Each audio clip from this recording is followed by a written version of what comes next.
Hello, welcome home. Delighted to see you tonight. This is our 601 Wednesday. It is April 7th. It's a beautiful day outside. We're interrupting this Braves game, second of a doubleheader. No score yet in the second game, but it's a joy to take a moment and be with you. I'm wearing my lucky Brave shirt here to share the joy and get ready for the season. We want to wish a wonderful happy birthday to all the birthday folks for April. We're happy to share the joy with you. Happy birthday to Abby, Ashton, Kaylee, Charlotte, Ryan, Elena, Daphne, Star, Liz, and Elaine. And a very happy anniversary to Mark and Russell, and to Lucy and Chef. Wonderful. Happy for you. Happy birthdays, happy anniversary, happy joy. Yay. And I want to, on behalf of the church, offer a word of gratitude for all those who have made our Holy Week and Easter services so special, so meaningful. I've been deeply moved, and just it's an honor to be a small part of this growing and moving community of faith. Thank you all for those of you who put in so much energy and effort to share the joy of the resurrection of Christ. It was wonderful to have folks in church on Sunday. It was a blessing. I think we had like 40 in the sanctuary, and we've been averaging about 4. So that really felt like it was pretty amazing to have you here. Welcome home.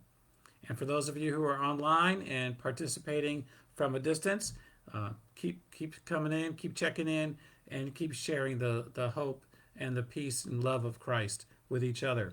I'm going to share some announcements and upcoming events in the life of the church, and then a meditation. So here's some announcements. This Saturday at 3 o'clock, on Saturday, April 10th, on the church lawn, weather permitting, Gloria Jacobson and friends will be playing violins, and I think there's going to be a keyboardist, and they're going to be offering music in remembrance of those who have died from COVID-19. So that's this Saturday at 3 o'clock. On Sunday at 9:15 a.m., Kaylee and I are team teaching a course on the Campbell Stone movement and social change. We're looking at 3 Sundays worth of material. This Sunday will be on race relations in the pre-Civil War, during the Civil War, during the Civil Rights Movement, and today. So it's going to be a lot in an hour. But we're going to be looking at the race relations in the Christian church over the last 2 centuries. And then next Sunday, Kaylee will be teaching on women and social change in the Campbell Stone movement. And then on the third Sunday, I'll be looking at ordination and folks who are called but not chosen.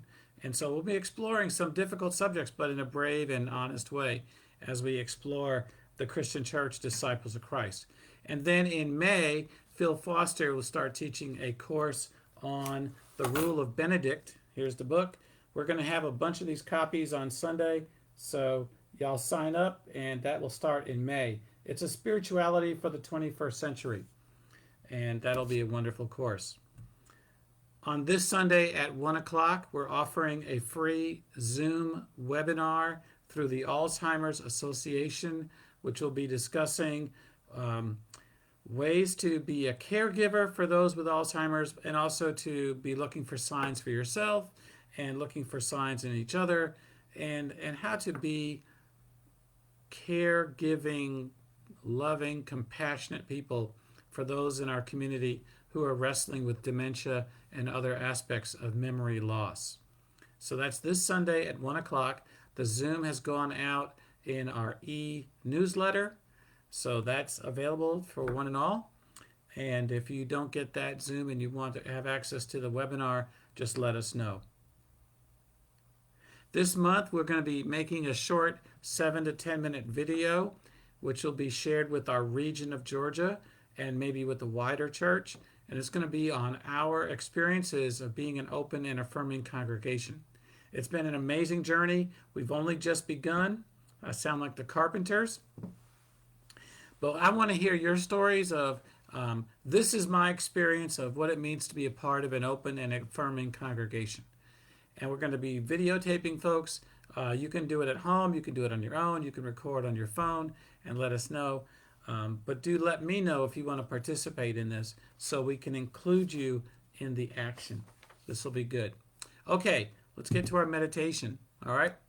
So the Calvert family has created a WhatsApp. It's kind of like texting in a group, and it's kind of like a round table where the Calverts from all around the country can touch base. Today was Christina's birthday. Everybody's like, happy birthday, happy birthday, happy birthday. When there's anniversaries, when there's joys, when there's sorrows, we're able to communicate with each other in a very private way, but in the family, but it's public, but it's in the family only. I've noticed that when someone gets vaccinated, they're uploading a picture or a meme and saying, hey, I got vaccinated today, and everyone else is immediately responding, going, woohoo, way to go, and who's next? Who's next? So when I got vaccinated, I had my picture taken with a needle going in my arm, and it didn't even hurt, but I put up the poster, the photo on WhatsApp, and the whole family was like, yay, wait, when's the next one? And I'm like, hey, it's going to be on April 20th. And everybody's like, yay. So it's kind of exciting, and we're all supporting each other, and we're hoping and praying that a significant portion of our American population and the world population gets vaccinated from COVID-19. It's a crucial part of our national strategy to deal with this pandemic. I don't know about you, but I'm pretty tired of wearing these masks. I'm pretty tired of being socially distant, pretty tired of having to deal with all this stuff. I know you are too. So there are 168 million doses of the vaccine that have been disseminated, reaching 63 million people. That is amazing. 63 million Americans have been vaccinated, and that is incredible. That's 19% of our population. Our American population is roughly 315 million people. And that, if you do the math, 252 million have not yet been vaccinated. That includes children, that includes those who are not old enough, that includes those who cannot be vaccinated for whatever health reasons. But that's a lot of folks who still need to be vaccinated. And this invitation, especially in Georgia, is now extended to everyone 16 and older. In the New Yorker this week, there's a cartoon, and it shows Cinderella and her two stepsisters, and they're at the front door of their cottage, and there's a postal carrier arriving at the door with a very fancy envelope, and one of the stepsisters says, "We're being invited to be vaccinated. We're being invited to be vaccinated." And that's all of us. We're all being invited to be vaccinated. It's free, it's accessible, and it didn't hurt me. I'm hoping it doesn't hurt you, but I hope we all get vaccinated. There's some amazing and beautiful and just incredible souls in our church and in our community, in our fair city, who say they do not have any plans to get vaccinated. It's not for fear of needles, and it's not for an inability to make an appointment, and it's not because they're too busy. It's none of the above. Folks have told me it's because of a lack of trust. They don't trust it. They don't trust the vaccine. And I understand. Allow me to take this moment to beg you to reconsider. I from the bottom of my heart, I'm inviting you to reconsider. We have all been inundated with messages that the virus itself is a hoax, and that enabled and led to a significant portion of our population, maybe 550 to 600,000 deaths of our loved ones, neighbors, friends, family members, people you know, people I know. The first 100,000 deaths were probably going to happen anyway, but it's come out that about 450,000 people died because of this lack of trust and the acting like it was a hoax, and also that there was such a lousy job of dealing with it last year. And even more than that, have gotten ill from the coronavirus. So when the vaccines were created in world record time, and you know how long it took to get a smallpox vaccine and to get other vaccines going. Well, this vaccine was created within months, just world record time. Some loud mouths people on social media began to call the cure a hoax, and many folks got discombobulated. Here's one of my favorite tweets from this time. Someone wrote, "I'm not getting a COVID vaccine so that they can microchip me," says this man as he types into his phone that tracks his every thought and constantly logs his location. So I invite my friends and neighbors who have decided to not get the vaccine to please reconsider. Please reconsider. The life you save may be mine. I have a pre-existing condition. I'm a survivor of cancer, and I need you to be healthy and well so you don't make me sick and so I die from coronavirus. That may sound selfish, but there's a lot of us with pre-existing conditions who need for you to get vaccinated so we don't get sick. Just like I'm getting vaccinated so I don't make you sick. You may feel like you have no symptoms. You may be asymptomatic. You might be carrying the coronavirus and giving it to others totally unaware. And that is a fact of life. So the life you save by getting vaccinated may be mine. The life you save may be your loved ones. The life you save may be your own. We know this. We know that the vaccine works for over 90%, maybe 95% of the population. We know this, that getting vaccinated helps to prevent you from getting sick. It helps you to stay healthy longer. And even when there's a rare case of someone who's been vaccinated getting the coronavirus, that person is likely to not die from it. You might get ill, but the chances of you dying are really remote. So protecting yourself protects the people around you, and it helps those of us who may have weakened immune systems, especially infants and those of us who have pre-existing conditions.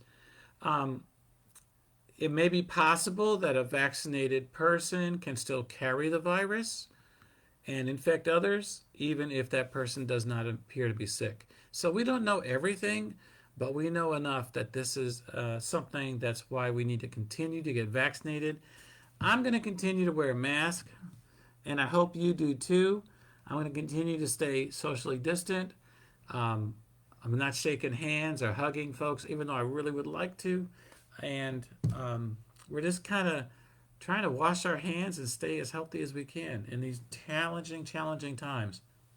One of my favorite tweets that's come out this week is my boyfriend got his COVID, I'm having trouble talking today. My boyfriend got his COVID vaccine yesterday, and I can tell you that the most prominent side effect is the inability to shut up about getting the COVID vaccine. So I may be joining that person. I have not shut up about getting the COVID vaccine. I'm down, one to go. But I want to hear you not shut up about it too. Let's all not shut up about it. Oscar Romero said the church's best microphone is the people. You are the best microphone. Share the joy, share the reality, share the truth. One more thought. This is unbelievable. I can't believe I'm going to say this, but there are people today who are linking the vaccine with the mark of the beast. Oh my God. How stupid can people be? This is the dumbest thing I've ever heard, but yet there are folks out there who are claiming to love Christ, claiming to follow the ways of God, and they're linking this vaccine with the mark of the beast. Folks, get a grip, get a life, and get vaccinated. I need you to be well. I need all of us to be well. May God's blessings and peace be with you. So, listen, folks, be blessed. I see there's some folks who've logged on nice and early. I logged on early because I have had trouble with the internet getting this thing going. So, I'm so glad to see Dottie and Julie and Nita and Barbara. Thank you. We love you very much. Blessings and peace to you all. I hope that you're well. Hope that you stay well. And I heard a rumor that Julie Fleming is going to be in church on Sunday, and I think she's putting her dog Gracie in her purse. Is that true? Is your St. Bernard going to fit in your purse? Bring her to church. We'd love to see her. All right. Love to see you all. Take care. Mwah. Be well. Stay safe. Love one another. Love God. Love yourself. Good night.